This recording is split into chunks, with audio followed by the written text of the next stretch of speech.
Good afternoon, ma'am. Thank you so much for joining us on this platform. It is such a pleasure to have you here. Good afternoon. Thank you for inviting me here. It is a pleasure, my pleasure, to be with you. Ma'am, kindly tell us about your experience in the education industry. What are the key factors that keep you connected with the education sector? Well, I'll just like to start with a small story. So, I was with the industry about 10 years back, and then I wanted to do a PhD. I've always wanted to do a PhD because I always thought, academics is very cool, relaxed, you go and deliver your lecture, and that's it. But yeah, so I got a fully funded scholarship to go to Ireland and to do my PhD in logistics and supply chain management. But when I came back and I joined academics, I realized that it was, as competitive and as intense as industry was. But it was very joyful also because every year you're seeing new young faces. So yeah, so I've had diverse experience of teaching in UK, in Ireland at University of Manchester, and then Coventry Business School, and then Dubai, Singapore. And I'm very familiar with multicultural settings.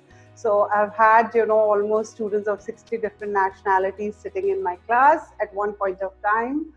And yeah, and large groups, small groups. So it's been a very, very exciting journey so far.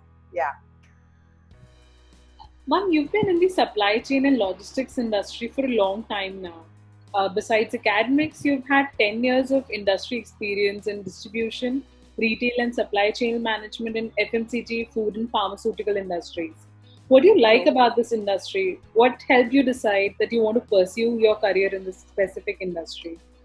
yes, so it has been initially when I started, it was hit and trial. So, I started with an export company and then I started doing documentation and then, custom clearances.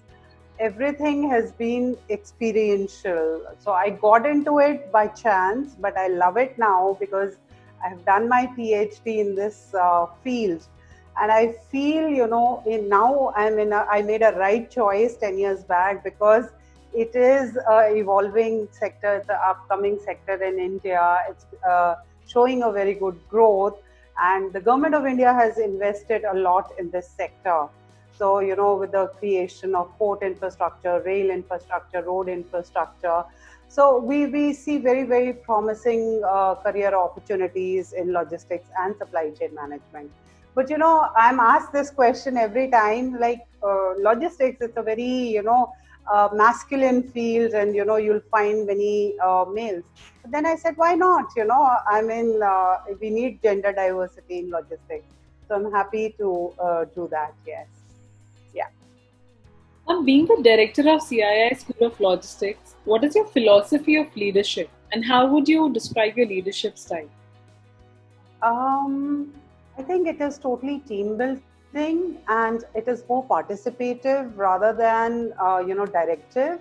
We are a small school in the sense we have a faculty strength of 5 to 6 people, but at the same time, they are all integral and they bring their own value into the team. So for me, it is more of delegation because they are all experts in their own areas, and so it is delegation and no micromanaging, no, not at all.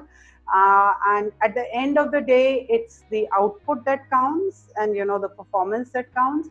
So my leadership style would be encouraging people to do their own things, at the same time keeping an eye, a helicopter view of the team performance. So I think that works very well because I work with very responsible and a very, very educated, informed team. So I'm very happy about that. Yes. What are Yeah. some of the biggest challenges you see, both for higher education in general and for CII School of Logistics specifically? Yeah, for higher education in India, I'll talk because I have taught in the UK also. In India, I feel, I've been involved with the private universities as well as the government universities. And I have this feeling that, the government universities are looked up on and the private universities are looked down. Like, it is always, it's a private university, they charge high fees, but they do not deliver quality. Usually in the Western countries, it's the opposite. If you look at Harvard or you look at Stanford, they're all private universities and they don't rely on government for funding. So, but I'm very proud to say that, the private universities in India are doing well, and especially, Amity University. And they have a sense of responsibility because maybe the fee component is a little higher. So they know that they have to deliver, in terms of performance. So the challenge for me here is, that how to probably, have the same status as a government university, or a DU and all. So, I mean, at CI School of Logistics, we have a very strong industry academia partnership. But then again, it is now being recognized. So I feel that development is coming slowly. In terms of CI School of Logistics, I would say that, we have a limited product portfolio right now. So we just offer two programs and now it has been merged into one. So it is MBA in Logistics and Supply Chain Management. I would like to diversify the product portfolio, get into a PhD as well as the research component of it so that, we have better visibility and we have better growth. So yeah, it is about having growth. Yeah. Speaking about developments, what are the developments that you've noticed in this industry, and how does the curriculum of CII School of Logistics incorporates those changes and ensure the best practices of the industry? Oh, absolutely. The last 10 years have been phenomenal in the sense that, e-commerce has become very big. Retail has moved from unorganized to organized. Logistics infrastructure has been developed by the government of India and even private partners. So there is more awareness of making this sector more competitive as well as profitable for the sector. So 3PLs have come in. And I said, like, e-commerce has become very big, so Amazon's and Flipkart's. And the key here is that, we are a competency-based education.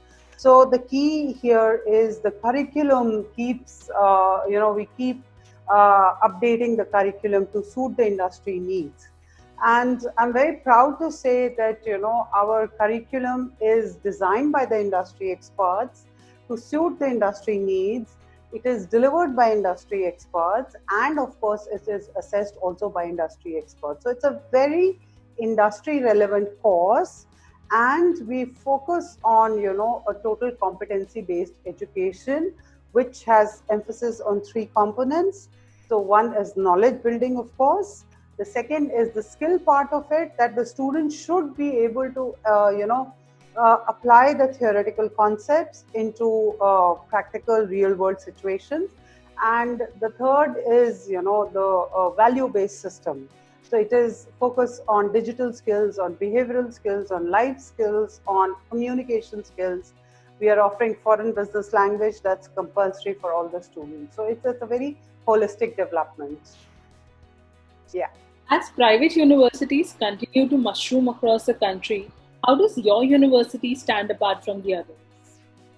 Yeah, so I think I've already pre-answered this question because we are a competency-based education, and I said our curriculum is, designed and delivered by industry experts. So it's a very, very industry-relevant, curriculum.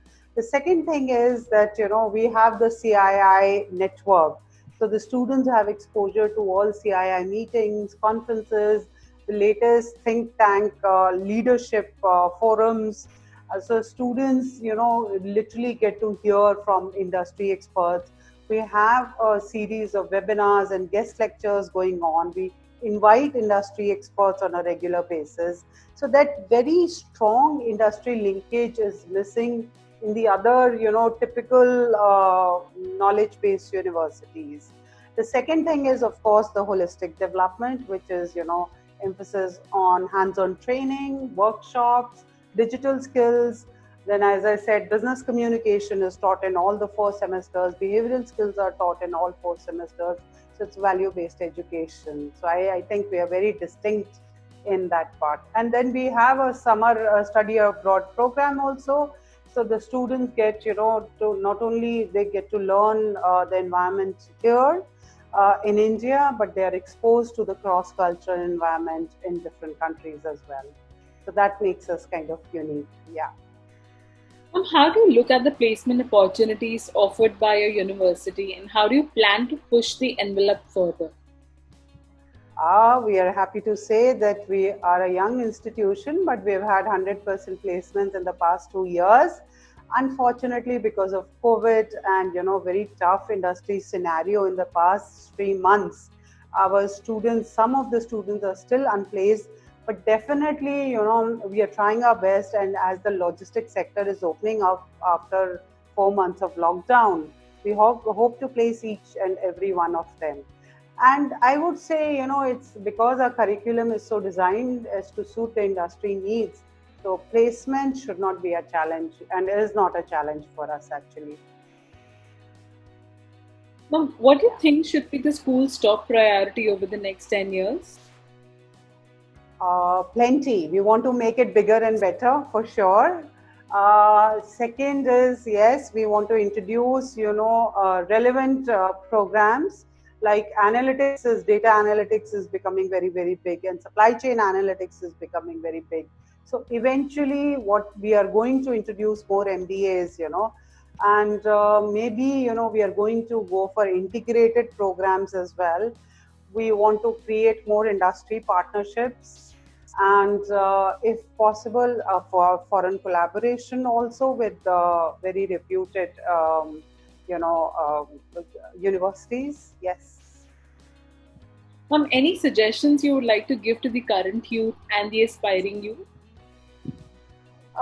Yeah, so I have a son who is 21 and 22, and that's what I keep telling him. So I'm going to repeat it. First of all, I think there is an opportunity in each and every field. So the youth must be adaptable and flexible instead of, just having a very narrow vision. And I think eventually everyone finds their own way. So there is no harm in experimenting, but at the same time, it's very, very important to be focused, right? So choose your path wisely, but once you start walking on that path, then I think you should have 100% conviction.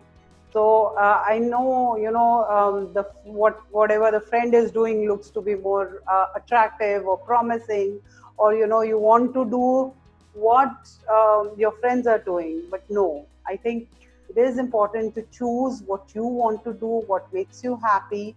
And of course, your career should be your hobby and not the other way around, actually. Yeah. So.